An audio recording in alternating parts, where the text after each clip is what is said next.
Hello, ladies and gentlemen. Welcome back to another episode here on African Confessions. The following story that you're going to be listening to, it comes from a translation of a message that I received. The translation, it reads like this. Hello, Brother Nashi, how are you? Can you please post my own story as hidden identity? This is my own confession that I have come here on your platform so that I can share with you. So my story, it goes on like this. I am just a young woman who was born and raised in a family that is really wealthy. My name is Rumbizai, not a real name. I am 21 years old. This is the story of how my family became so wealthy, not through hard work, as everyone believes, but through blood rituals that started long before I was born. It all started with my grandfather, and now there is a curse that is following our family, a generational curse. And for years I have been carrying and hiding this secret, even from my friends, from the men whom I am supposed to get married to. Even though we do go to church and we do things like that, but honestly speaking, my family is like one big satanic cult, and it is very difficult to go around pretending that you are a good Christian with this weight of knowing that our wealth is built on something that is far much more disgusting than anyone can ever imagine. This is my confession. It is said that it all began, it was in the year 1986, long before I had even existed, when my grandfather and my grandmother, they committed an act so horrific that it continues to bring these bad spirits into the family to this very day. And we have too many topologies in the family, so much that they are even breeding. And my grandfather was said that he said when people were complaining of the many topologies that he had at his farm, like the neighbors, they finally approached him and told him that there were rumors that there were topologies at his farm. Since these topologies are too many, they were doing whatever they wanted, going into nearby farms and slaughtering the cows, feeding on them, and just leaving everything. They just drink the blood. When the farmers would see the cattle, they would just see that the cow, it would be like as if something would have came and drained all the blood. That is what used to happen in the 1980s. As for my grandfather, he was a man who was very arrogant, since he went and he fought in the wars of liberation struggle. So the white people around him, they were scared of him. My grandfather, he was a farmer. It was said that when he started farming after the independence, that was when he had his small farm, but it was said that it was just a modest farm. And even though he was struggling in life, but he had great ambitions, my grandfather wanted real wealth, the kind that could make people recognize him, and it seemed as if he was willing to pay any price to get it. At the time, my grandfather employed many workers. One of them was a man whom I'll call Johannes. He was a simple, quiet man, a hard-working man.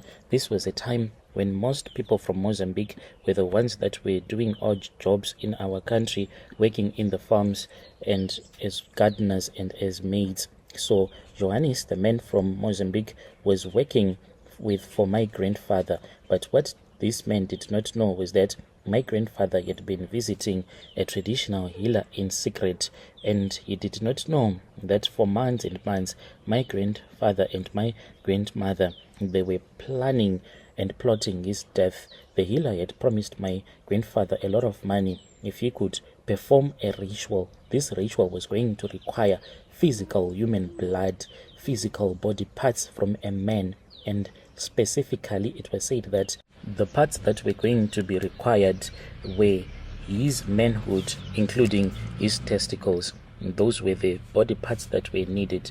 The healer told my grandfather that if he took the testicles and the manhood from another man, he could use them to make his business to be very successful. His farm was going to be very profitable, and he was going to own even buses and trucks. My grandfather had so many buses, and the day that my grandfather passed away, one of the bus just started burning, and all of those buses, they are no longer on the road as we are speaking right now. They used to kill a lot of people in the early 1990s when he still had those buses that would travel from Harare going back to our village. So one night when everyone on the farm was said to have gone to bed, my grandfather then asked Johannes to stay behind, pretending that there was work to be done. He led him to a remote part of the farm, far from where anyone could see or hear them, and there under the cover of darkness, my grandfather, it was said that he was helped by those men that had been hired. We call them being thugs, those that are hired for this type of job of harvesting human body parts. It was not just a killing, it was an act of pure evil. When Johannes' spirits comes out, when it is talking, you will feel so sorry, because it explains how exactly my grandfather and those men killed him. The spirit says that for their charms to work, they had to kill me, and they had to kill me after they had harvested my body parts. They took my testicles when I was still alive. They cut my manhood when I was still alive, and it was said that my grandfather, after the manhood had been removed, he showed it to Johannes, and he said that this is what I am going to be using for my business. For the healer had said that they were supposed to inflict as much pain as they could on Johannes so that the ritual can work. They took his testicles and his manhood. The testicles, oh my God, they were bright. Yes, they were bright like a piece of meat over a fire, and eaten as part of the ritual. My grandfather and two other men who were involved in the ritual consumed them in the forest, believing that eating the testicles will give them power and control. And after that, it was not just about eating the flesh, the manhood itself. Johannes' manhood was the real key to the ritual. My grandfather did not consume it. He took it straight to that traditional healer who performed another ritual. So his manhood is the one that is still being used in the family. There is rumors that my father's elder brother is the one who has this manhood at his mansion there in Brook. In the family, it is like a family business. We own a lot of trucks, and as a family, we are so much united, so much that no one will even want to speak about this. It was said that even my grandmother ate those testicles that had been bride that once belonged to Johannes, and it was said that she said that it really tasted nice. Each and every year, Johannes' spirit, it comes out, then it will start to cry.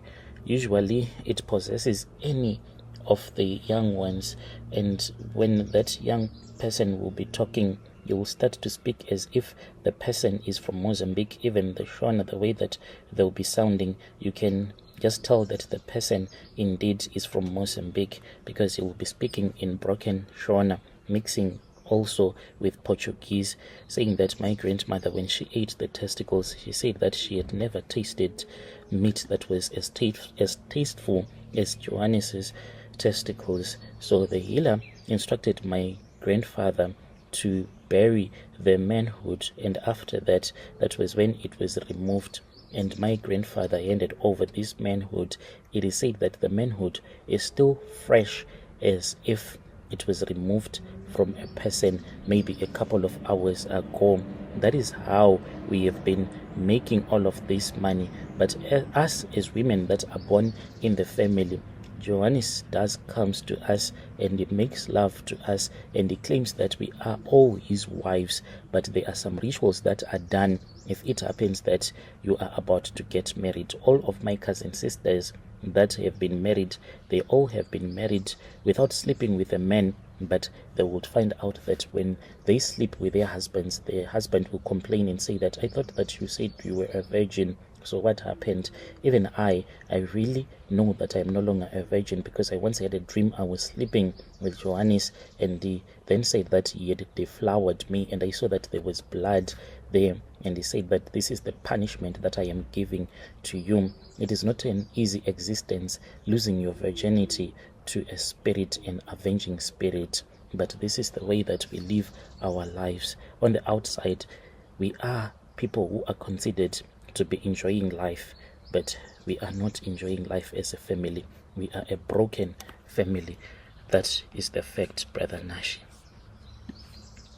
Dear listeners, there was a message that was sent to me by one of our dear sister, and that was the translation of that message, hoping that you were able to understand the translation